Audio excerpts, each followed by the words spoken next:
Hi kids of the kingdom, welcome back. So this Sunday at Lewis Chapel marks a very special day of appreciation. Now you probably didn't go to school this past Thursday, and that's because on November, Americans observe the holiday, Veterans Day. And on Sunday at Lewis Chapel, we have Veterans Sunday. Now first things first, let's cover some basics. What is a veteran? I was hoping you would ask that question. A veteran is a person who is a member of any one of the branches of the United States Armed Forces, also known as the military. Can you name the branches of our military? I'll give you a hint. Fayetteville, North Carolina is home to one of its largest military bases. So if you said one of those branches is the Army, you're right. And you probably know a veteran who is, or at one time was, stationed at Fort Bragg.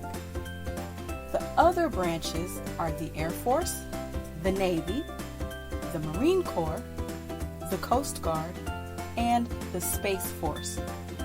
So let's keep going. What exactly is Veterans Day?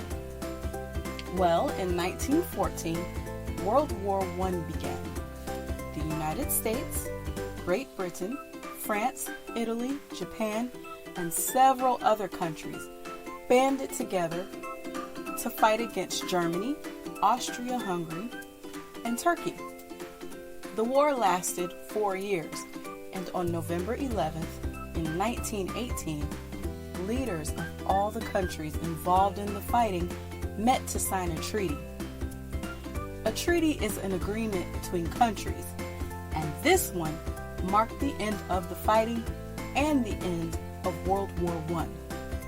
As a result, November 11th became known as Armistice Day, a day to remember those who died fighting in the war.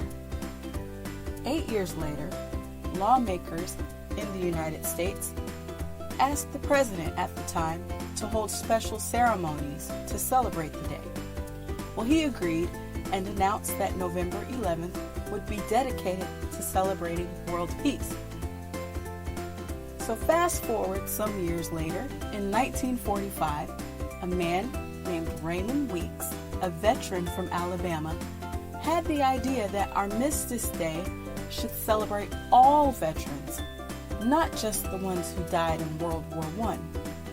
So in 1954, President Dwight D. Eisenhower signed a bill officially making Armistice Day a national holiday, and lawmakers in Congress decided to change the name, and Armistice Day became known as Veterans Day.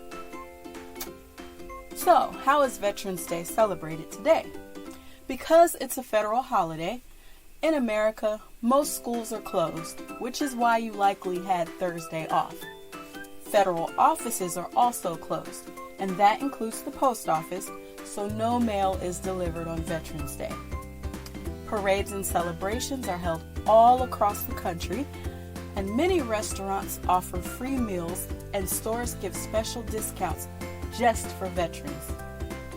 And lawmakers in Congress decided that every Veterans Day at 2:11 p.m., 2 minutes of silence should be observed as a time of recognition of our country's servicemen and women. Oh, one quick thing. Veterans Day is different from Memorial Day, another national holiday created to honor the military. Memorial Day falls in May, but it's used as a time to remember people who died while serving in the military. So it's a more somber holiday, while Veterans Day is a happier occasion. I personally like to think of Veterans Day as a time of Thanksgiving. See, in America, we enjoy a lot of freedoms. See, we're free to come to church and worship on Sundays. We're free to choose where we want to live. Even as kids, you have the freedom to do some things that kids in other countries do not. You're free to choose what you want to be when you grow up. And you might not like going to school all of the time, but you are free to learn. Did you know there are places? This might come as a surprise to you, but did you know that freedom isn't really free? That's right. Somebody had to pay the price for us to have the freedoms that we enjoy. The main job of the men and women who serve in the military is to protect our country and our freedoms. And it's not an easy job at all. In fact, it's actually a huge sacrifice. The word sacrifice means to give up something to help someone. Our veterans have to give up quite a bit when they agree to serve our country. They give up the right to live where they want. Instead, they have to go wherever the military needs them to go.